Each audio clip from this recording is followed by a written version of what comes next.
તો આ તરફ જૂનાગઢમાં મહાશિવરાત્રિના મેળાને લઈને વહીવટીતંત્ર સજ્જ થઈ ગયું છે। જૂનાગઢના મેળાને અપાયો છે મિની કુંભ મેળાનો દરજ્જો। કલેક્ટર, એસપી, મનપા કમિશનરે કર્યું રૂટનું નિરીક્ષણ। તમામ અધિકારીઓએ રૂટ પર પગપાળા ચાલીને નિરીક્ષણ કર્યું। એમાં ગિરનાર દરવાજાથી ભવનાથ મંદિર સુધીના 3.5 કિલોમીટરના રૂટનું નિરીક્ષણ કરવામાં આવ્યું। દામોદર કુંડ પર પહોંચીને ત્યાં થયેલી વ્યવસ્થાનું પણ નિરીક્ષણ કર્યું। ભવનાથ મંદિર ખાતે સાધુ સંતો અધિકારીઓની બેઠક યોજાઈ। ભીડને રોકવા માટે વાહનો પર મુકાશે નિયંત્રણ। જેમાં શિવરાત્રિની રાત્રિએ પરંપરા મુજબ અખાડાઓની પણ પાલખી નીકળશે।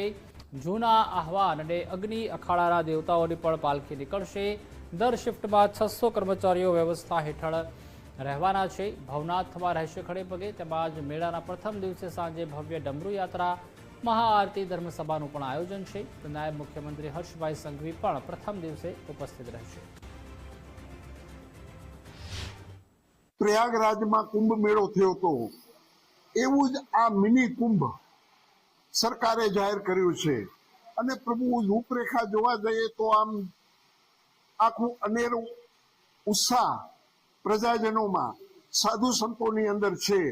તો આ મેળાને પ્રભુ હરેક હિન્દુ, હરેક પ્રજાને હું આમંત્રિત કરું છું કે આ તારીખ 11 ફેબ્રુઆરીથી 15 તારીખ સુધી તમે પણ આ સાંસ્કૃતિક સનાતની મેળો માણો, આનંદ લ્યો, સાધુ સંતોના દર્શન કરો। 11 તારીખે સવારે 9 વાગે જ્યારે ભવનાથ મંદિરમાં ધ્વજારોહણ બાદ મેળો શરૂ કરવામાં આવશે અને 11 તારીખે સાંજે આ મેળામાં ડમરૂ યાત્રાનું પહેલી વાર એક સુંદર મજાનું આયોજન કરવામાં આવ્યું છે। ડમરૂ યાત્રામાં ડેપ્યુટી સીએમ શ્રી હર્ષભાઈ સંઘવી, ત્રણેય અખાડાના સાધુ સંતો મહંતો, ભવનાથમાં આવતા તમામ ભક્ત ભાવિકજનો, સાથે સાથે આ મેળાને વિશેષ આકર્ષણનું કેન્દ્ર બનાવવા માટે આ ડમરૂ યાત્રાનું આયોજન જ્યારે જૂના જિલ્લા પંચાયતના ગેસ્ટ હાઉસથી આપણે જ્યારે ભવનાથ મહાદેવ મંદિર સુધી કરી રહ્યા છે ત્યારે આ યાત્રા અહીં પૂરી થશે। ત્યારબાદ અહીં મહાઆરતીનું આયોજન થશે અને આ તમામ લોકો દ્વારા